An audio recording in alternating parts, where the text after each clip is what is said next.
El FBI arrestó a un joven de 21 años sospechoso de la filtración de documentos más grave en Estados Unidos en la última década.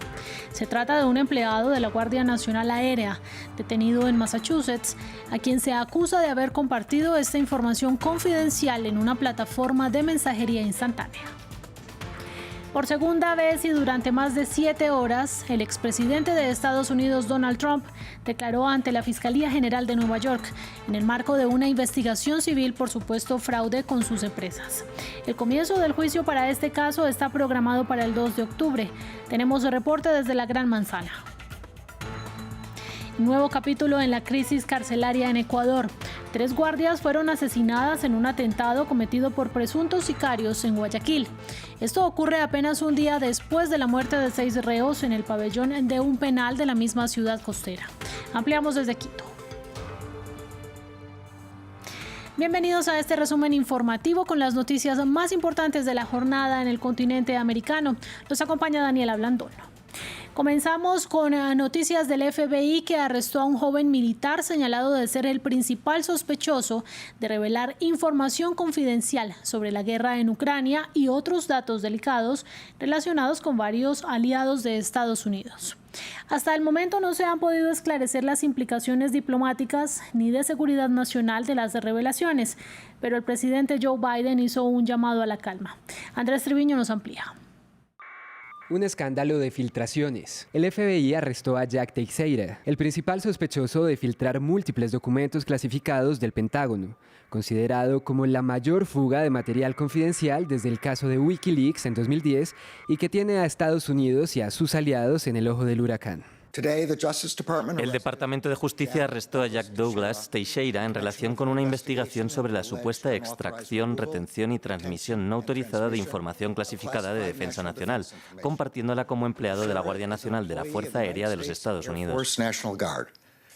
Los investigadores sospechan que el detenido fue el responsable de divulgar información confidencial a través de la plataforma de mensajería instantánea Discord, y fue allí donde se compartieron datos acerca de la participación de Estados Unidos y sus aliados de la OTAN en la guerra de Ucrania, así como detalles de sus planes militares, la presión estadounidense a Corea del Sur para que ofrezca ayuda militar a Ucrania e incluso información de que la agencia israelí Mossad estaría detrás de las multitudinarias protestas en contra de la reforma judicial que propone Benjamin Netanyahu en su país.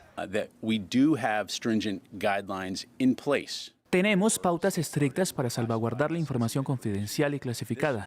Este fue un acto criminal deliberado, una violación de esas pautas y nuevamente creo que es importante entenderlo. Ahora se espera que Teixeira sea procesado por un tribunal federal de Boston, mientras se abre el debate de cómo un militar de bajo rango pudo tener acceso a una información tan confidencial. Y nos quedamos en ese país, pero para hablar esta vez del expresidente Donald Trump, quien fue interrogado durante 7 horas por la fiscal general del estado de Nueva York, Letitia James, en el marco de una investigación civil por un supuesto fraude comercial de más de $250 millones. La demanda acusa a Trump y a su familia de engañar a bancos y empresarios al darles información falsa sobre el valor de las acciones de sus empresas y hoteles. Esta es apenas una de las varias investigaciones preliminares en su contra. Nuestra corresponsal en Nueva York, Emma Mensala, nos entregó detalles en el siguiente informe. Donald Trump ha permanecido durante 7 horas dentro del edificio de la Fiscalía General del Estado y al parecer ha estado contestando a las preguntas. Esta vez no habría convocado la quinta enmienda, algo que hizo el pasado agosto cuando también fue citado por la Fiscal General del Estado de Nueva York, Letitia James. En ese caso sí que contestó a esas 400 preguntas acogiéndose a la quinta enmienda, pero no esta vez.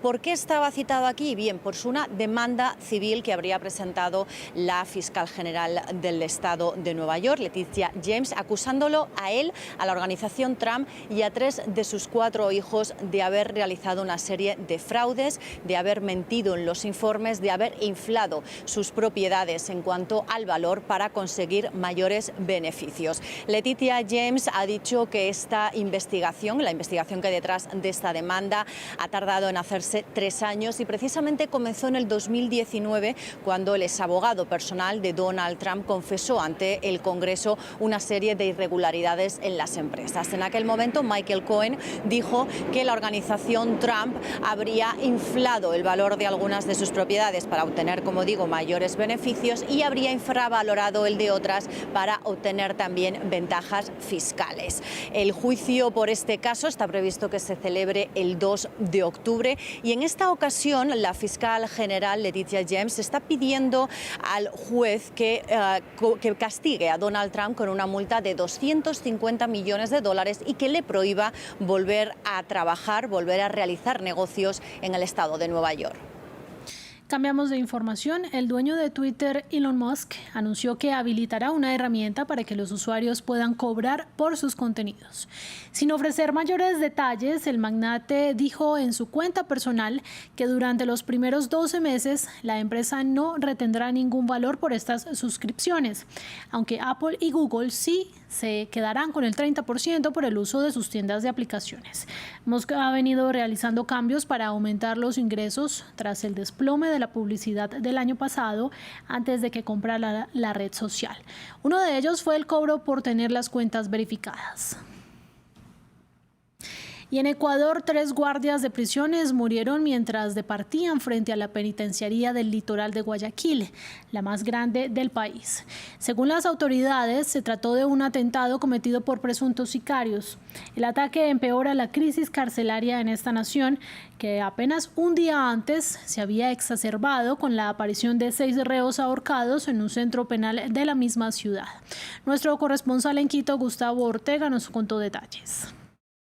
Ocurrió frente a la penitenciaría del litoral en la ciudad de Guayaquil. 3 guías penitenciarios que almorzaban en un comedor frente a una de las cárceles más violentas del país. Los guías penitenciarios fueron asesinados por impactos de bala y apenas tenían meses en el cargo, a diferencia de uno de ellos que llevaba 10 años en funciones. La Policía Nacional confirmó que los custodios del centro penitenciario fueron asesinados al estilo sicariato y ya habían recibido amenazas anteriormente. 2 guías fallecieron en el lugar y otro fue trasladado herido a un hospital donde posteriormente se confirmó de su fallecimiento. El atentado sucedió un día después que 6 cuerpos de reos de la misma penitenciaría aparecieran colgados en el pabellón número 5 de la cárcel de Guayaquil. Sucede en medio de un contexto de muertes violentas, el crimen organizado en las calles, un ataque armado que acribilló a los presentes en el mercado pesquero artesanal de la provincia costera de Esmeralda, una de las más violentas del país, y otros 2 sicariatos en el malecón Pozorja y el terminal Pascuales de la ciudad de Guayaquil. En el año 2022, Guayaquil ocupó el número 22 en las ciudades más violentas del mundo. Paralelamente, el secretario de Seguridad Nacional, Diego Ordóñez, ha presentado su renuncia en medio de cuestionamientos a su gestión. El presidente de la República aprobó el porte de armas regulado para la defensa de los civiles, mientras que las Fuerzas Armadas saldrán a las calles en apoyo a la Policía Nacional. Sucede de igual forma cuando Ecuador vive una de las crisis de seguridad, amenazas de bombas y narcotráfico más violentas de su historia. Y el Fondo Monetario Internacional recomendó a los gobiernos de Latinoamérica poner en marcha políticas fiscales más estrictas que incluyan un incremento de impuestos a los más ricos. De esta manera, según el prestamista, podrían ayudar a los bancos centrales a contener la alta inflación. El organismo puso especial énfasis en Chile, del que espera un crecimiento negativo este año y del que dice necesita una reforma fiscal lo antes posible. El Fondo Monetario espera que los tipos de interés se mantengan elevados en la región durante gran parte de este año, incluso en 2024, mientras que la inflación seguirá en niveles más altos de lo deseado hasta comienzos de 2025.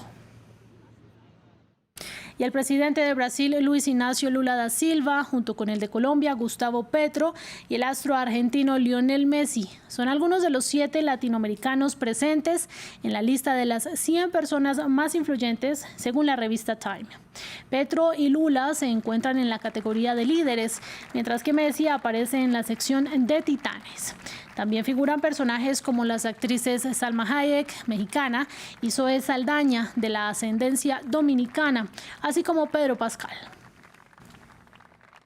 De esta manera llegamos al final de este resumen informativo de las noticias más importantes del continente americano. Quédense con nosotros en France 24 y en France24.com.